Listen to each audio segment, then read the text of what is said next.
આવા તોફાનમાં ન જાઓ. રાણી, મારા પગમાં તમારી લાગણીઓની બેડી ન પહેરાવો.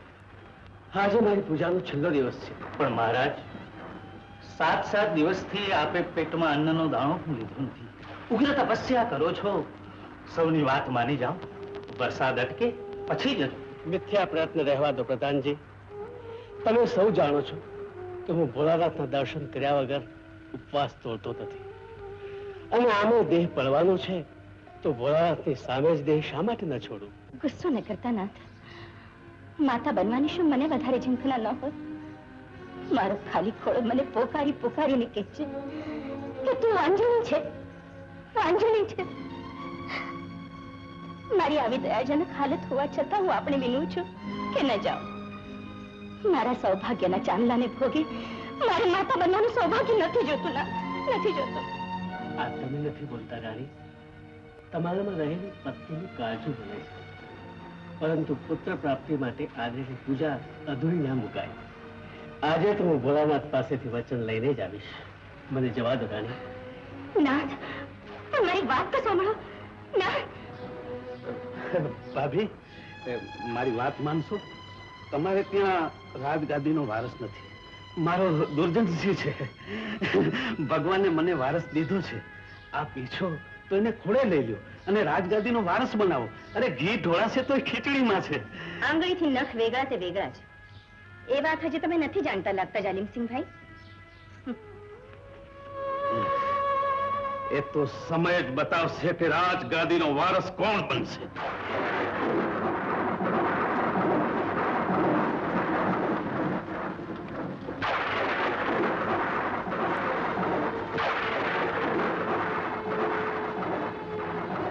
ઓમ મૃત્યુંજય રુદ્રાય નીલકંઠાય શંભવે અમૃતેશાય સેવાય મહાદેવાય તે નમઃ. ઓમ મૃત્યુંજય રુદ્રાય નીલકંઠાય શંભવે અમૃતેશાય સેવાય મહાદેવાય તે નમઃ. મહાદેવ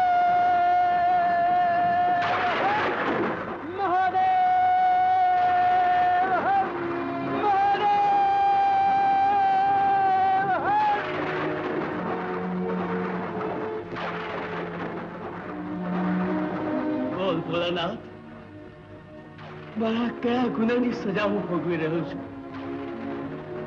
મેં મારા આટલા આયુષ્યમાં કોઈ દિવસ કોઈની આંતરડી કકળાવી નથી.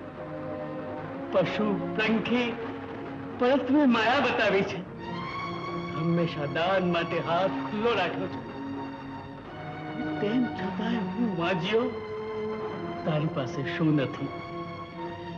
અને અમે તારા જ બાલુડા એક પુત્ર માટે ટળવળી. ભોળાનાથ, આજે 8 દિવસથી અન્ન જળનો ત્યાગ કરી સંતાન સુખનું વરદાન પામવા તમારી સમક્ષ આશાની મીટ મારી ઉભો છું. મુજ વાજ્યાની શેર માટીની ખોટ પૂરી કરો પ્રભુ. હું વરદાન મેળવીને જંપીશ. ભોળાનાથ, મને વરદાન આપો પ્રભુ, વરદાન આપો પ્રભુ, મને વરદાન આપો. જો વરદાન નહીં આપો તો હું મારો પ્રાણ આપી દઈશ.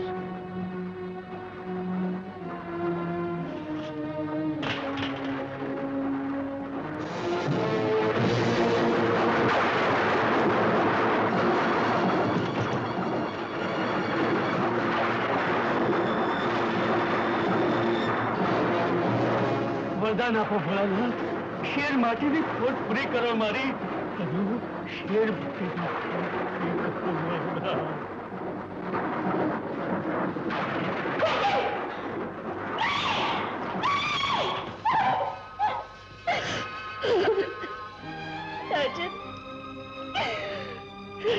તમે શું કર્યું?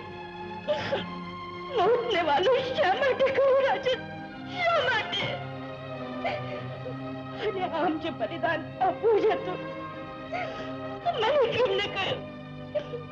સારી જિંદગી તમારો સાથ આપ્યો ને મૃત્યુ વખતે તમારો સાથ ના આપત એમ તમને લાગે રાજન?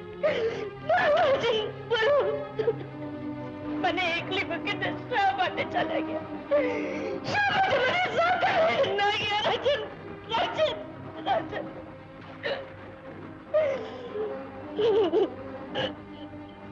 8 દિવસ સુધી અન્ન જળનો ત્યાગ કરી કઠોર તપશ્ચર્યા કરી અને તે એક વરદાન માટે મારા વરનું દાન લઈ લીધું કે તું રક્ષક માટે ભક્ષક બનશે તો તારી શરણે આવશે કોણ?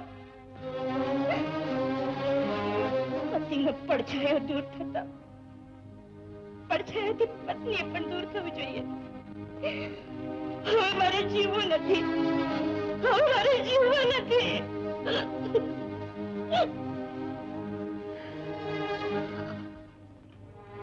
હવે તું પણ તારા સામે જ મારો પ્રાણ પાથે.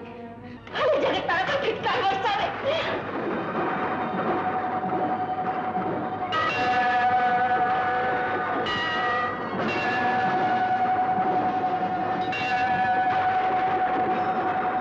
થોભ રજપૂતાણી થોભ. હું તારા પર પ્રસન્ન થયો છું. તું જે માગીશ એ હું તને આપીશ. મારો ચૂડો અખંડ રાખો. મારા માથા પર સૌભાગ્યના ચાંદનો અમર રાખો. અમર રાખો. તથાસ્તુ.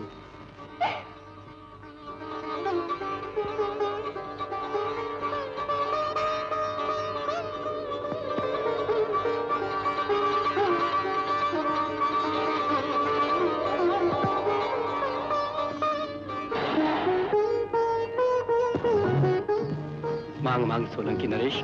હું તારી ઉગ્ર તપસ્યાથી પ્રસન્ન થયો છું. ભોળાનાથ, તારી કૃપાથી મારે ત્યાં કશાની ખોટ નથી. માત્ર શેર માટીની ખોટ પૂરી કરો ભોળાનાથ. તથાસ્તુ. મારું તને વરદાન છે. તારી ઈચ્છા પૂર્ણ થશે.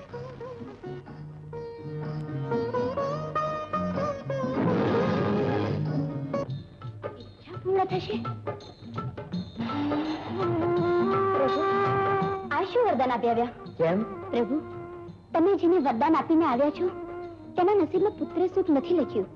વિધાતાએ જે લેખ લખ્યા છે એ કોઈ દિવસ મિથ્યા થતા નથી. ભક્તોનું દુઃખ મારાથી સહન નથી થતું દેવી, એટલે હું તો વરદાન આપીને આવ્યો છું. તમે સાવ ભોળા છો ભોળાનાથ. આ રીતે સૌ કોઈ ઉગ્ર તપશ્ચર્યા કરશે અને તમે વરદાન આપ્યા કરશો તો? દેવી, હું તો વરદાન આપીને આવ્યો છું. તેને પાર પાડવું તમારા હાથમાં છે.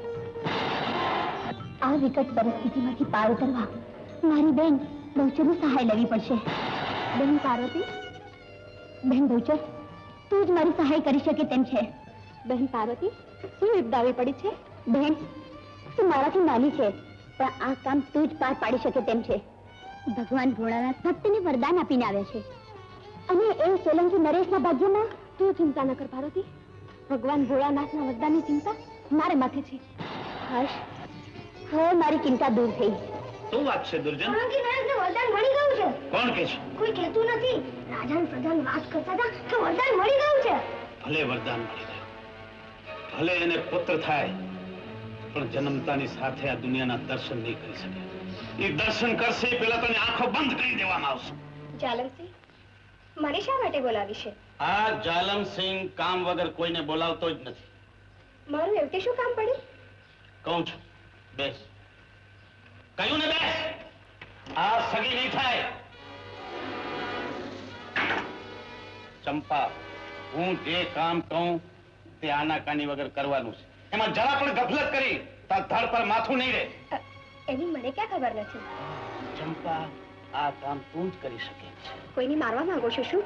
હા, રાજમાતાનું બાળક જન્મીને આંખ ખોલે એ પેલાની આંખ બંધ કરી દેવાની છે. રાજમાતાનું સંતાન સુખ છીનવી લેવાનું છે. એટલે મારી બાળકને? ના ના, આવું ઘોર કૃત્ય મારાથી નહીં થાય. ચંપા, તું લાખ વાર ના પાડીશ તો આ કામ તારે જ કરવાનું છે. જાલમસિંહ ફક્ત એક જ વાર નિર્ણય લે છે. લે આ સોના મધુની. કામ પતી ગયા પછી હીરા મોતીથી તને મઢી દઈશ. લઈ લે, લઈ લે, નહીં તો આ સગી નહીં થાય. લઈ લે.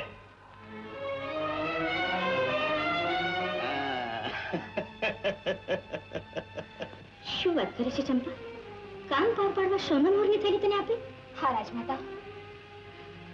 તો મહારાજને જાણ કરું છું. ના રાજમાતા, મહારાજને જો આ વાતની જાણ થશે તો જાલમસિંહના ભયંકર કારસ્થાનની જાણ આપણને નહીં થાય. અત્યારે તો મેં એનો વિશ્વાસ સંપાદન કર્યો છે એટલે એના શૈતાની દાવ પેચની જાણ મને પણ થશે અને તમને પણ એની જાણ થતી રહેશે. પણ ચંપા, લક્ષ્મી જોઈને કે તારું મન ચલિત થાય તો? તે દિવસે ચંપા આ જગતમાં જીવતી નહીં હોય રાજમાતા. તમે કદાચ ભૂલી ગયા હશો, પણ હું પ્રાણ જશે ત્યાં સુધી નહીં ભૂલું કે મોતના પંજામાંથી તમે મને બચાવી નવી આવરતા આપી હતી, તમારી દાસી બનાવી નવું જીવન આપ્યું. અને આજે જ્યારે સંતાનનો સુખ પામ્યું, તમને નવું જીવન મળે છે, ત્યારે એ જીવન છીનવી લઉં તો ફિટકાર છે મને, ફિટકાર છે મારી જનેતાને, તિરસ્કાર છે મારી માતાના ધાવણને. ચંપા, તારા જેવી દાસી મળવી એ પણ મારું સૌભાગ્ય છે. લક્ષ્મીને ઠોકરે મારી મારા આવનારા સંતાનની છત્રછાયા તું બની. તારો જેટલો ઉપકાર માનો એટલો ઓછો છે. લે ચંપા. નહીં રાજમાતા, મને તો તમારા ચરણોમાં જ પડી રહેવા દો. તમારી સેવા એ જ મારું આભૂષણ છે. ચંપા, ઓ ચંપા, તારું સ્થાન મારા ચરણોમાં નહીં, મારા હૃદયમાં છે. રાજમાતા. રાજન, આપના ચરણોને આરામ આપો. આપ શૈયા પર બિરાજો. જેવા શુભ સમાચાર મળશે કે આપને એની જાણ થશે. પ્રધાનજી, મને સામાન્ય માણસની જેમ વર્તવા નહીં દો, પ્રણાલિકાનો ભંગ નહીં કરવા દો. હું એક રાજા હોવા ઉપરાંત સામાન્ય માનવી પણ છું અને હું બાપ બનવાનો છું. મારા આનંદના અવધિની વેળાએ તમે મને બિરાજવાનું કહો છો? ના ના પ્રધાનજી, હું તમારી આજે કોઈ આનંદને સ્વીકારવા તૈયાર નથી. પ્રધાનજી, પ્રધાનજી, હું બાપ બન્યો, બાપ. પ્રધાનજી, બાપ. ચંપા, હું માતા બની. હા રાજમાતા, પુત્ર અવતર્યો ને, મને એનું મોં તો જોવા દે. રાજમાતા, તમે માતા બન્યા ખરા, પણ તમારી કુખે પુત્ર નહીં, પુત્રી જન્મી છે. પુત્રી? સાચું કહે છે? મારી મશ્કરી તો નથી કરતી ને? મશ્કરી મેં નથી કરી, વિધાતાએ કરી છે, માતાજીએ કરી છે. ચંપા, ચંપા, મને મારી ના, મને ચહેર આપજે. રાજમાતા, ચંપા, મને માતાને આવું વરદાન આપ્યું. મને વારસ જોતો તો, વારસ પરણીને બીજાને ઘેર જાય એવું સંતાન સુખ મારે નહોતું જતું. પરવાલાની સુખની વહેંચણીનો ચોપડો પણ અજબ હોય છે રાજમાતા. ચંપા, ચંપાને દૂધ પીતી કરીને ચંપા. રાજમાતા, નહીં રાજમાતા. રાજમાતા, પાગલ તો નથી થઈ ગયા ને? થોડી વાર પહેલા તમે માતા બનવા માટે ઝૂરતા હતા અને હવે માતા બન્યા પછી માતૃત્વને રંધોળવા તૈયાર થયા છો. પુત્ર હોય કે પુત્રી, ભગવાન જે આપે તે પાથરેલા ખોળામાં ઝીલી લેવું જોઈએ. પણ મહારાજ જ્યારે જાણશે કે મેં એમને પુત્ર નહીં પુત્રી આપી છે તો એમને આઘાત લાગશે. એમને કાળજો કાળમાં ખાટ જીરવી નહીં શકે. જીરવી શકશે જો સત્યને અસત્ય બનાવવામાં આવે તો. એટલે તમને પુત્રી જન્મી છે એ વાત તમે અને હું જાણીએ છીએ. અને ત્રીજી આ ઓરડાને નિર્જીવ દિવાલો તું કેવા શું વાગે છે? હું મહારાજને જઈને કહીશ કે તમને કંદોરા બંધ દીકરો કર્યો છે. આવું છૂટું બોલશે? હા રાજમાતા, મારો અનુભવ એમ કહે છે. ભૂતકાળને ભૂસી નાખો, ભવિષ્યકાળને ભૂલી જાઓ, વર્તમાનનો વિચાર કરો. પુત્રીને બદલે પુત્ર કહીશ તો રાજમહેલમાં આનંદની છાળો ઉડશે. ભવિષ્યને ભૂલી જાઓ રાજમાતા, વર્તમાનનો વિચાર કરો. હું જાઉં છું મહારાજના સમાચાર આપવા. ચંપા,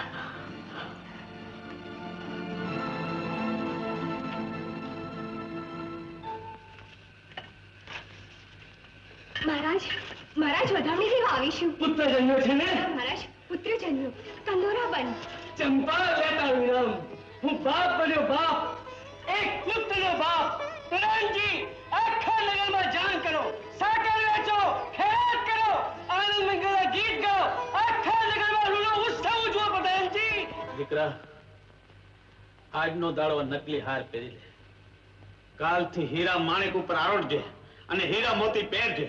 પિતાજી, આજે રાજકુમારના જન્મના માનમાં ઉત્સવ છે. હા, અને એ ઉત્સવમાં આપણી યોજના જો પાર પડે તો ખજાનો ક્યાં છુપાયેલો છે એનો ભેદ આપણે ઉકેલી શકીએ. આમાં શું છે ખબર તને? કઈ કોને ભેટ આપવા લાવ્યા છો? હા, લાવ્યો છું ભેટ આપવા. જોવી છે તારે ભેટ? હા? હમ? પિતાજી સાપ. હા, સાપ.